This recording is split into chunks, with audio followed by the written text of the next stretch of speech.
my name is Maya and welcome to the episode 43 of my knitting podcast, where I share all my thoughts, process and other random stuff about all things fiber related, but mostly knitting. Today is the 29th of January 2025 and I'm coming to you from the French-speaking part of Switzerland, where I live with usually my gecko, but not today because I am not at my usual home. I am cat-sitting at a couple of friends' home place, and so today I am living with 3 cats. And I am in an absolutely beautiful apartment. I think you can maybe tell it's a lot more like decorated than my usual backdrop, which is nice. I haven't done anything, the plants are just there. And the room I am in is also absolutely huge, and the ceiling is super high, so it's very echoey. So I'm sorry if the sound is even worse than usual. There is not a ton I can do about that, unfortunately. Okay, so I want to talk about a ton of small finished objects today. I have so much stuff to talk about, but it's all pretty small stuff. I have a lot of finished objects. I have a few small whips. And no, actually I have 2 big whips as well. I just have a lot of stuff to talk about in general. I also have 1 acquisition that I have already cast on, so that's gonna come at some point. I'm a bit lost, being in a totally different place. I hope I can still manage to film this in a quite comprehensible way, but yeah, I'm a bit lost. Okay, let's get into things. First, I am wearing my camisole number 5 by My Favorite Things Knitwear that I knit a long time ago, I think two and something years ago, and I love it. I knit it using a single skein of Woolberry Fiber Company non-superwash fingering weight yarn in the colorway Seashore, and since I only had a single skein, it's pretty short, it's very cropped, my belly button is like here, and I'm always wearing sweatpants. And yeah, it's very short. Other than that, it's pretty perfect, I really love it. It's like one of my absolute favorite tops I have knit for myself.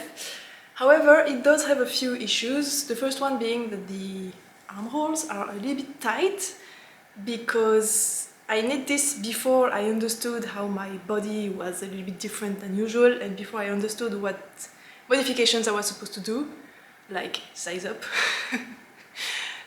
So yeah, it's a bit too small, and I haven't added any length to the back panel, which means that this point at the front and the back is exactly at the same height, which is not good because, you know, for a sweater, everyone adds short rows to the back neck so that it's a little bit higher than the front neck, but for an unknown reason, for camisoles, nobody does that. So the back neck is very low. You can probably tell here, it's like, it's supposed to be here, and it's down here. Like, why? So yeah, it's not very comfortable because the back neck is being pulled down by this here, and yeah, I just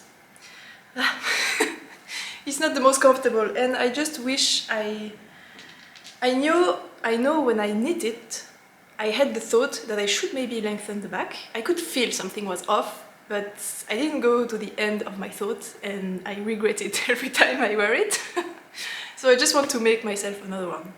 For that reason, and also because it's too short. Since I only had a single skein, it's a great length, it's a cropped length that I really like for summer garments. However, this is knit using a non-superwash 100% merino wool, so it's a bit too warm. It's way too warm for summer. So I cannot really wear it as a layering piece because I don't like cropped stuff for layering pieces, and I cannot really wear it for summer because it's too warm. So it's like in between uses, and it's just difficult to use, unfortunately. So I would like to make myself another one in the same type of yarn, so a warmer yarn, but in full length, so that I can actually use it as a layering piece, and that's gonna be perfect. But yeah, for today we're gonna wear that one. And I think it's size 2. Oh yeah, and the pattern is not size inclusive at all, by the way. But yeah, I knitted it a long time ago and I already had the pattern for a while, I think. So yeah, I just figured I'll just knit it. And I'm happy I did because it's beautiful and it's not so difficult to modify. If you want to go upsize, you just need to like knit this for a tiny bit longer and of course do the back longer, but that's for all the sizes. It should just be in the pattern. And just increase here for a little bit longer so that you have a bigger armhole and then cast on more stitches here at the underarm. So it's not too difficult to modify if you want to knit it and you are not in the size range. Which also means that it was just easy to make it the bigger sizes anyway, but we all know how my favorite things knitwear works, so yeah. Anyway, my first work in progress, no, my first finished object is super cute. It's my dice pouch. Oh wait. And I knit it using like a sport weight, DK weight, something color changing yarn. It's the Shuffle Volley yarn, so it's very similar to Spin Cycle type of stuff, but it's a lot cheaper. And I knit using the entrelac technique, so we have the rectangles on top of each other, resting on a diagonal, and it's very cute. And I have my dice is in there. And it's just so cute, I can't. And yeah, I made a little tie to close it. However, if it's only closed up like this, it definitely opens up. It doesn't stay closed. So the first time I did the pouches, I closed the tie like this. But then it was always opening up by itself. So what I did is I didn't close the tie so that I can make a knot like this. And like that, it just stays closed. It doesn't open up, so I cannot lose my dices in whatever bag I have them in, which is perfect. So that's nice. And last time it was a work in progress and I was like, yeah, I made it a little bit smaller because last time I made it too big and I'm super happy about the way I did that. It absolutely didn't work out. I had a total brain fart and my rectangles, the guys here, in the first ever pouch in entrelac I made them 8 stitches wide and I had 8 of them throughout the round. And the pouch was way too big. And when I cast on this one, the yarn is already bigger, I was using bigger needles. And I don't know why, I thought that if I only went down to 7 stitches per rectangle, it would be enough, and it absolutely wasn't. It was exactly the same size as the other one. And I don't know, in the latest podcast I was like, yeah, it's gonna be fine, it's gonna be smaller. I don't know what happened. So I had to frog the whole thing. I went to about halfway through and I realized it was just as big as the other one, so I frogged the whole entrelac parts. I only kept the circle at the bottom. And then I did decreases before starting the entrelac so that I had 5 stitches per rectangles, and that's perfect. That's actually a good size for dice pouch. So yeah, I'm happy I did that. I'm happy I didn't push through to the end and ended up with a bag that's too big again. And this one is perfect. With the yarn, I had a 50-gram ball of this, so I only used a very small amount for this. What I did is I cast on those guys, which are mini leg warmers. And I talked about it, that I wanted to do them because I don't really like the feeling of hand-knit socks using wool yarns, and until I can get my hand on wool-free sock yarn, I wanted to make myself just the top part of the sock so that I don't have the feeling of the knit fabric under my sole, which is what bothers me. And also, wool makes my feet sweaty. So anyway, I just did the leg part of the sock because my boots hurt the back of my ankle here. So I wanted to do just a very thick mini leg warmer thing so that it protects my ankle from the boot and it's also warm. And I don't have a ton of high socks anyway, so that's why I can't just wear high socks. I don't have them. And let me tell you, this is absolutely perfect. Like, it fulfills its purpose, it fills its purpose absolutely perfectly, and it's like next level comfortable, and I'm just so impressed. I mean, of course it's a very simple thing, but somebody in the comments of my latest video was very concerned about the wearability of these and thought they might maybe run up like this, or maybe fall down, or just not stay in place in general. And the comment was super funny. It just made me laugh so hard. Thank you for being so concerned about my my leg warmers. It was just so funny. And I did keep in mind everything this person mentioned in the comment. So thank you, because thanks to you, I did need them a lot longer than I would have had without your comment. So thanks to you, they are very long, and it's actually the perfect length, because those socks are a bit short, but I have a lot of shorty socks like this guy that go a little bit higher, and I can have the shorty sock rest just on top of the bottom of the leg warmer, and it just keeps it in place, and that way the leg warmer doesn't ride up, and it doesn't fall down either, because it's the perfect snugness, so it doesn't fall down, and it just stays like that, and it's perfect. It's like an absolute epic win. I'm so happy. And I'm also very glad I ended up doing them with a thicker yarn, because I was considering, my first plan was to use leftover sock yarn, like random fingering weight sock yarn, but this is more like sport DK, so it's thicker and it's so great. It just protects my ankle a lot more against the boots than a fingering weight would, and it's perfect. I have nothing else to add. So yeah, they are not matching, of course, because it's a like slow fading color type of yarn, but I don't think it really matters. Nobody's really watching my ankles, and even if they are and I can notice they are not matching, I really don't care. So there's that. I knit them on 2.75 millimeters, I think. Yes, and I cast on 50 stitches, or 52, something like that. I did 2x2 ribbing, very small. No, you cannot see on this one. This one is later. Like 10 rows of 2x2 ribbings, and then I just knit straight in stockinette, 10 rows of 2x2 ribbing. For the cast on, I did a long tail cast on the normal needle, so the same needle I use for the fabric. When I cast on my stitches, I spread them apart, which is a lot more efficient to make the cast on elastic, or not too tight, than using the bigger needle, in my experience. And for the bind off, I used the Italian bind off without doing any saddle pros. And it's nice. It looks different on each side, but I don't care, it's a leg warmer. One of the sides is hidden in the boot anyway, and the top is hidden under the pants anyway, so it really doesn't matter at all. So yeah, perfect.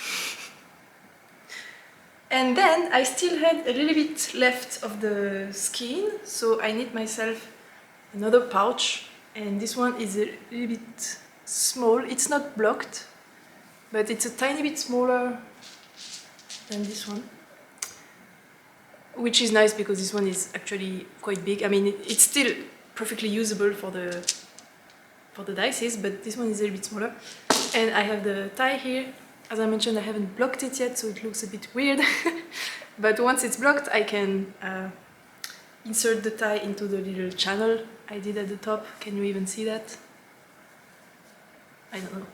And it will be done, and I will have completely finished up my 50-gram ball of yarn. I have like this much left, so that's very satisfying. I am super proud. I hate leftovers. Okay, so that's it for my for this skein of self-striping coloring yarn. My next kind of finished object is a coaster. I am completely blinded because the sun is hitting the wall right in front of me, and it's just behind the camera, so I mean, like, I can't see anything. I'm sorry if I'm squinting, I'm just... Oh, Wow. Anyway, this is either, I don't know if there is a side. It's like a coaster thing I did using Crochet Jasmine stitch. It's so lovely. Oh wow. I'm just so obsessed with this stitch. It's super easy to do. And the yarn I'm using is Amira by Lang, that I bought one ball because I wanted to swatch for another project that I'm gonna talk about later, but it wasn't suitable at all. And I mentioned already I don't like having leftovers or random balls in my stash, so I immediately cast on this guy. I don't really have a use for it at my place, however, it's a very similar color to this couch, and this little plant guy here doesn't have anything to sit on, so I might just gift it to the people living here so that they can just have it in their apartment as a little souvenir of me. Yeah, so I think I can make two like this with this ball, and maybe one more that's one row smaller, so they can have three and do whatever they want with it, and it's just gonna be a perfect match. So yeah, that's the plan, and I haven't blocked them because I have seen that sometimes blocking Jasmine stitch makes it look worse than unblocked, so I think I'm just gonna leave it like this and it's gonna be better. I used a 4.5mm hook, and I only did like 4 strands for every puff stitch. Sometimes you can do 6 or even 8. I did 4 because the yarn is very, very like plump and squishy, so it wasn't necessary in my opinion to do more. So 4 strands were enough.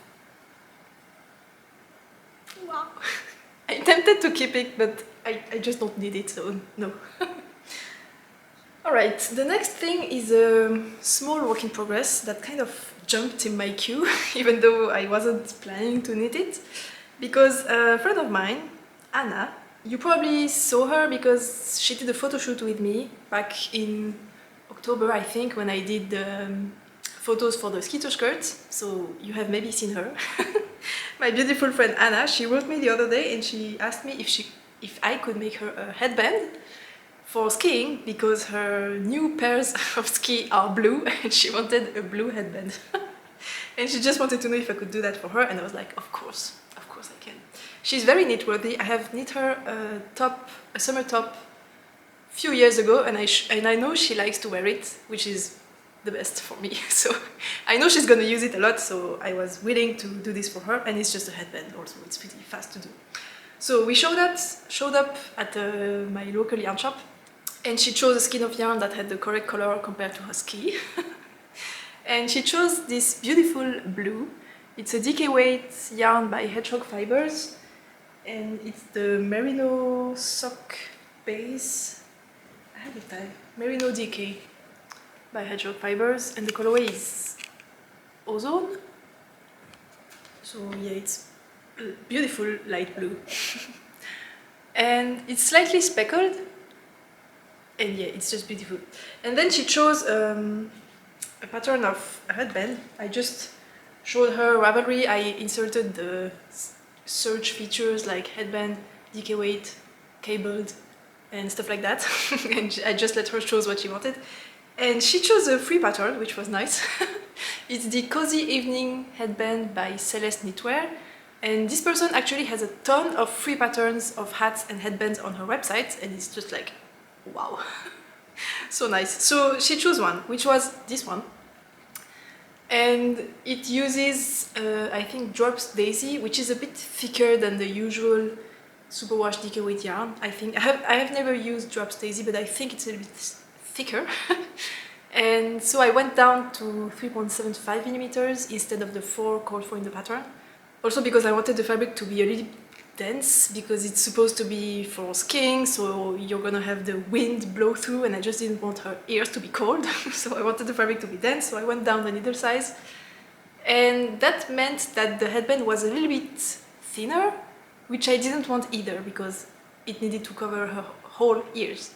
So I slightly modified it, because she sent me 2 designs actually, and the other one used a different cable outside of the center cable. So I just took this cable that's a little bit wider than the original one, whatever. I just merged two patterns together. And I need this tube. So this cable in the middle, it's not a cable actually, it's lace. Lace motif here, and I did those 2 3-stitch cables on each side instead of the 2-stitch cables that are in the pattern, so that I would get something a little bit wider, so that it could be the correct width on her head. I mean, this is not blocked, so it's a bit too small, but you get what I mean.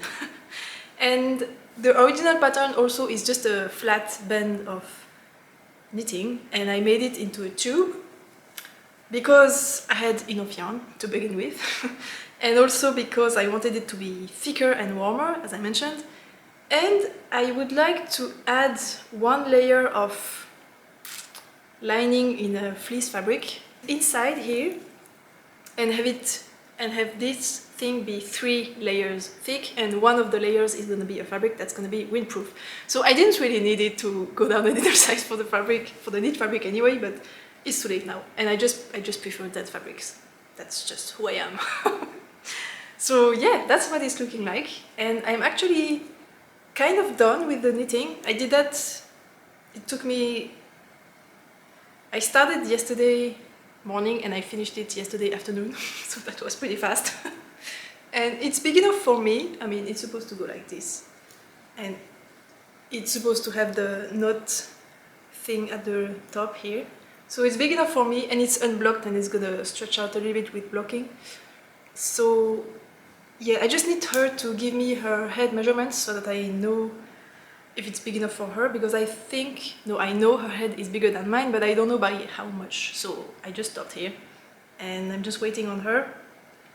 And also, since I'm not at home, I don't have the fleece lining I need to put inside, so I'm gonna go back home in probably tonight to get that and finish this guy, so that I can give it to her. I think she's gonna go skiing this weekend, so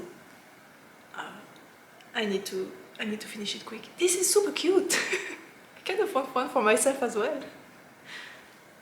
Oh, I don't even think I need the lining actually. I need to ask her if it's necessary or not, because if it's too bulky, it's gonna be annoying as well. So maybe it's fine like that. I don't know. I probably won't have it anymore for the next episode, obviously, because I will have given it to her. However, she's very photogenic and she likes to take pictures of everything in her life, so I'm pretty sure I'm gonna have a beautiful picture of her wearing this with her skis in the mountains. So yeah, it's gonna be funny to see in the next episode. Okay, next up I have the pièce de résistance, the podcast, which is a design of mine that I'm currently working on, and it's in bags. I like to put my knits in bags when I'm knitting the sleeve so that I can turn the whole thing like that without tangling my yarns. So yeah, let me just take it out of the bag. This is my Melon Sweater. It's a collab with Explore Knits and Fibers, and it's this gorgeous guy. I have joined in the round, separated for sleeves. I have knit, I think, half of her first sleeve. I have added the collar, however, I haven't sewn it down, so it's still held with the clips. It's a folded over stockinette collar, so that's why.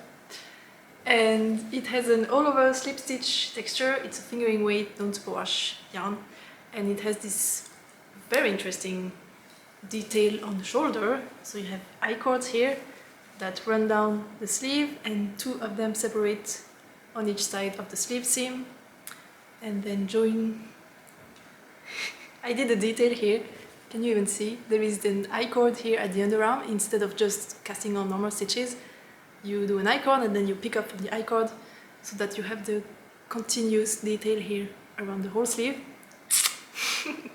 And then you have an I-cord running down the side seam here, as well as under the arm.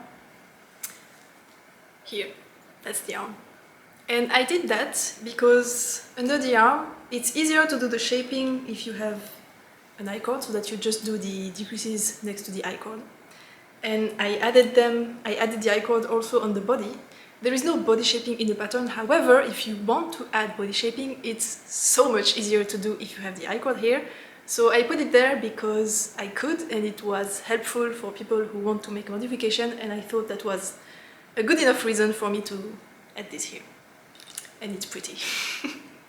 So yeah, that's the melon sweater. I called it the melon because this texture reminds me of melon skin, kind of. So you have a color on top and the contrast color underneath, and I just thought it looked a little bit like melon skin. So yeah, the yarn I'm using, as I mentioned, is by Explore Knits and Fibers. I have bought it myself. This was not gifted or sponsored or anything. And it's the it's the Earthy Sock base, which is a fingering weight non-superwash base. Merino, 2-ply, all of that. And the colorways are Butterfly Pea Flower and In Bloom, and I have the holes here. So this is Butterfly Pea Flower and In Bloom. This is a beautiful like purple blue tone. It's really in between, I really love it. And this is a subtly variegated pastel rainbow color. Gorgeous. And this one is skin like that because I have frogged the first version. I have knit the whole yoke in a certain way, but it wasn't working, so I frogged it all. If you want more details about it, you can just check out the latest episode. And yeah, so that's why this is like this. And this time I am so pleased with how it's going. It's just perfect. It's amazing. I'm gonna try to put it on. I am sweating already, but you gotta sacrifice yourself for the gram. So this is absolutely not doing well with this type of neckline underneath, but you get the idea. So it's a continuous shoulder construction, so you have the increases here on the shoulder side, I mean on the shoulder, and then you switch to increasing only for the sleeves, and yeah, it's so perfect. I'm just so pleased. Oh my god. It's supposed to have between like 3 centimeters to 3 centimeters of negative positive ease. It's supposed to have 0 ease, but you can go a little bit lower and a little bit higher than that. That's so that you have a great fit on the shoulders. If you try to go too oversized, you're just gonna have the shoulder that falls down a little bit lower, and you're probably gonna have a princess sleeve effect, which is not exactly what you generally want for a design like that, but yeah, you do you. And this one is unblocked, by the way, so it's gonna relax a little bit, but this is also a non-superwash yarn, so it's not gonna relax too much either. And as I mentioned, it's a collab with Explore Knits, so this is my first sample, and then I am gonna receive yarn for the second sample, and we are currently chatting with Ali to decide on a color combo. So many possibilities for this one, but yeah, I can show you the swatch. This is the same colors but swapped, so the main color is the lighter one and the contrast color is in the background. And you can, I don't know if you can really tell, but the rainbow variegated effect of the lighter color is just absolutely beautiful. I really love it. And I would like to make a second version with a lighter color on top. And let's see if it's a variegated one or not, but that would be lovely. But yeah, still not decided yet. Battery change. I am so hot. I'm suffering. And we're gonna have kits. I mean, we are. Explore Knits is gonna have kits available to pre-order when the pattern goes live, which is gonna be probably beginning of May, because this is a fingering weight pattern and it's slip stitch, so it goes super slow. It's like mosaic knitting. You basically have to knit each row twice because the row gauge is very tight because of the slip stitches. So yeah, it takes a long time, so I just want to give a very, very long testing period. So the test call is gonna come, I don't know. I just sent out the pattern to my editor and I did this stupid thing where I wrote the whole email, I prepared everything, and then I just left to do something else and I completely forgot to send the email. And 2 days later I was like, it's weird, I haven't received an answer from my editor yet. And then I checked my emails and I was like, I haven't sent it out. So yeah, that took unexpected delay. But I hope the edit will go smoothly and that the test call can come in, I hope 2 weeks. I need to take pictures. No, first I need to finish this one. And then I need to take pictures, but yeah. Test call is coming soon. And I hope everything will go smoothly from there. We shall see. I'm gonna take this off, I'm too hot. Alright, and I think that's it for this one. So I've said it 10 times already, but I'm so excited. I am so proud of this guy. And the fabric, if you could feel this fabric, this yarn is unbelievable. It's just so soft and squishy, even though it's a fingering weight. Ah. And by the way, you can use any yarn you want. It's just literally just use a fingering weight yarn. And I don't think, you don't even need to use a non-superwash. You can use a superwash if you want. Just be careful with the raw gauge. It might stretch out with with washing a little bit more than this one. But there is explanations in the pattern on how to adjust the arm side depth if your raw gauge is different. So you should be good with that. So you don't need to spend a fortune on yarn from a hand-dyed company. You can just use whatever fingering weight yarn you want, which is nice. So yeah, don't call me a yarn snob. I'm just very happy about the collab because I love Explore Knits and their work, but you do you. Okay, my next work in progress is also a big one, but for now it's still small. And it's also my acquisition, as I mentioned. So I have a pattern that's currently in testing. I can actually show you the first version. So it's my Roadtrip Shacket, which is this this huge guy. It's a shacket style, so it has the pocket here on the chest, and then it has sleeves with this type of detail, and it has a shirt collar, and it has a rounded hem, a rounded slip hem. Can I even show that? Yeah, I think you can see it. So yeah, and it has this texture on the top. That's gonna be difficult to show, but it has a texture here, as well as on the front. And this is a very wintry, it's using Nutiden, so it's very, very warm and lightweight, but beautifully warm. So it's great for winter, but I had a vision to make a summer version using a cotton yarn. So I went on a mission to find the perfect yarn, and I finally went back to one of my favorites, which is Candide by Roadtrip Shacket. I just love this yarn. And the first idea was to hold Robinson and Candide. So Robinson is like the light worsted big sister of Candide. Candide is merino and wool, what? Merino and cotton blend. I think it's, do I have the tag? Oh, I have tag. Candide is 70% wool, 28% cotton and 2% other recycled fibers. And it's worsted wool unspun, so it's very lightweight and airy, it's very squishy, it's beautiful. And I wanted to hold Candide with Robinson, so Robinson is the same, but in a light worsted weight. This is sport weight, held together, and I could heat gauge, but the fabric was tight and dense, and it wasn't feeling great for a summer garment. It would have been fine for something wintry as a outer layer jacket, but I wanted a summer version, so I wanted something a little bit lighter. So what I did is I held Candide double, and that gave me the correct gauge as well, but it's a much lighter fabric. It has a bit of drape. It's gorgeous. It's so amazing. And this is one of the front panels, so this is the shoulder slope. It's supposed to come like that. And this is where the pocket flap is gonna go, where the stitches are on hold. And I am currently knitting on the other side, here. And it's going great. I'm so happy.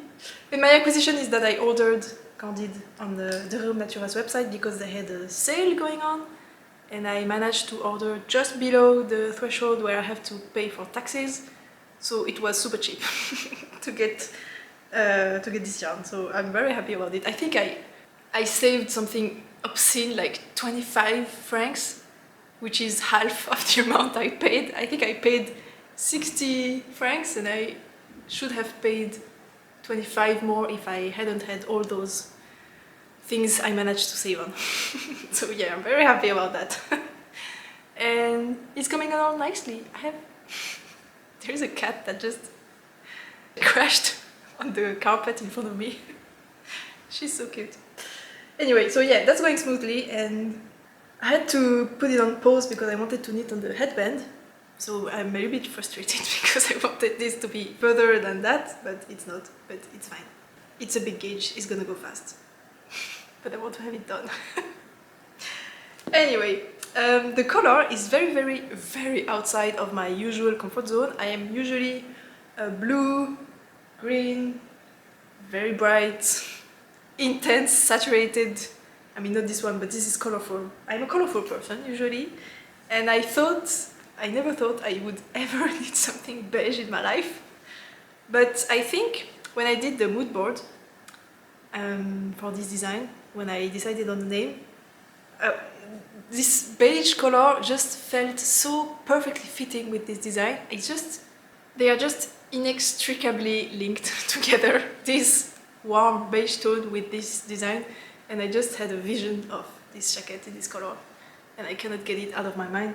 And it's actually an excellent thing because this color actually goes very well with everything else in my wardrobe, so it's gonna be super wearable, which I don't have a ton of because everything else is deep and dark color, which are not really the best. So I'm super excited about this one. Also because I'm finally gonna have something I can wear with my colorful knits. Yeah, so that's it. The pattern for the jacket is gonna be released in beginning of March, so stay tuned for that. The test knit is currently going strong. I think someone is already done since a few weeks. I don't know, she finished it in like 2 weeks. And most people are just going along on their sample, and as always, I love seeing the samples grow on the tester's needle. It's just so amazing. And yeah, I think that's all for me today. I'm super hungry, so it's good. I'm gonna go eat some lunch and pet some cats. And yeah, I hope you enjoyed, and I'm gonna see you again, I hope, here. I'm staying here for 3 weeks, and I've been here for a week, so I have 2 weeks left here. And I can show you the view from the window. I took a video before. It's like, wow. And actually, fun fact, the city I'm in is Montreux, and if you know the song Smoke on the Water by Deep Purple, Smoke on the Water actually refers to a casino, is that how you call it? Yes, a casino that burned down near a lake, and it's actually the Casino de Montreux, which is just below the window here, that burned down a few decades ago, and there was smoke on the water of the lake that you can see here, and that's where the song is coming from. So fun fact, I am in this city, Montreux, that Deep Purple talks about in their song. And it's actually a pretty famous city because there is the Montreux Jazz Festival that takes place here every year. And despite its name, Montreux Jazz Festival, it's absolutely not only jazz music. There is all kind of music, and it's actually a very big festival where every single big band on earth has come to do a concert or live show at least once, including Deep Purple, I think. I think, yes. So yeah, I've seen a ton of big bands at this festival. A few years ago I saw Nightwish, last year I saw Justice, and guys, I think it was in the top 3 best concerts in my life. It was incredible. So yeah, anyway, I am cat-sitting in Montreux and I have a beautiful view, and I hope to see you there again next time. So yeah, thank you for watching until there. I hope you enjoyed. Thank you for your comments, as always, for your funny comments that help me succeed in my weird projects, so keep them going. And yeah, don't forget to subscribe if you want to see more, give me a like if you enjoyed this, and I hope I will see you back here again next time. Until then, happy knitting! Bye!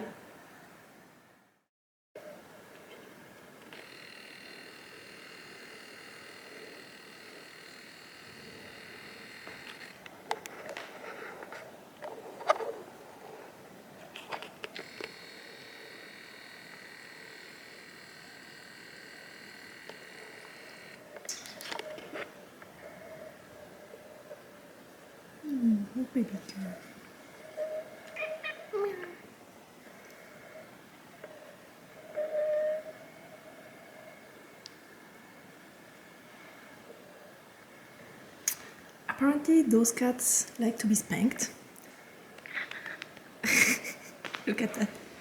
She's showing her ass. She likes to be spanked. I don't know what's up, but they just love it, all of them. Baby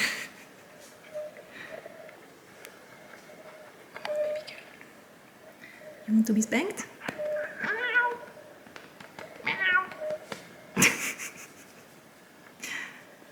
Yeah, there are some special cats.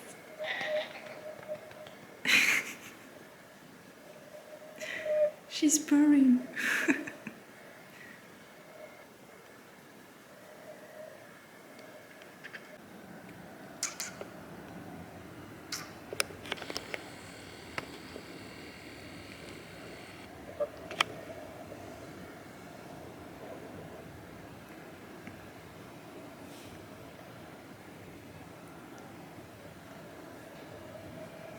Oh, you're beautiful. You like the scritches, huh? Oh, yes.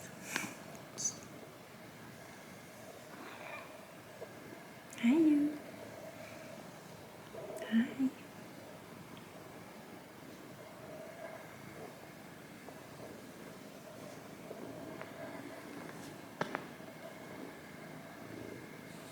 Mm.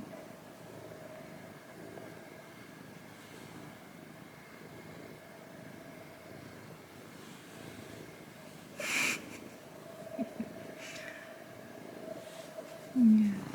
You all like the butt scritches, right?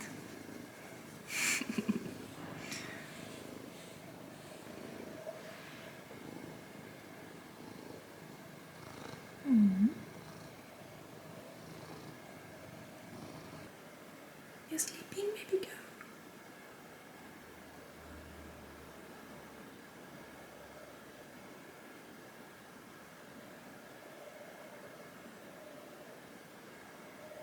She's just so sweet. Even when she comes purring at my face in the middle of the night, during the whole hour, because this lady wants attention, but I love her anyway. So cute. She likes to be spanked as well, but she's definitely not in the mood for that now.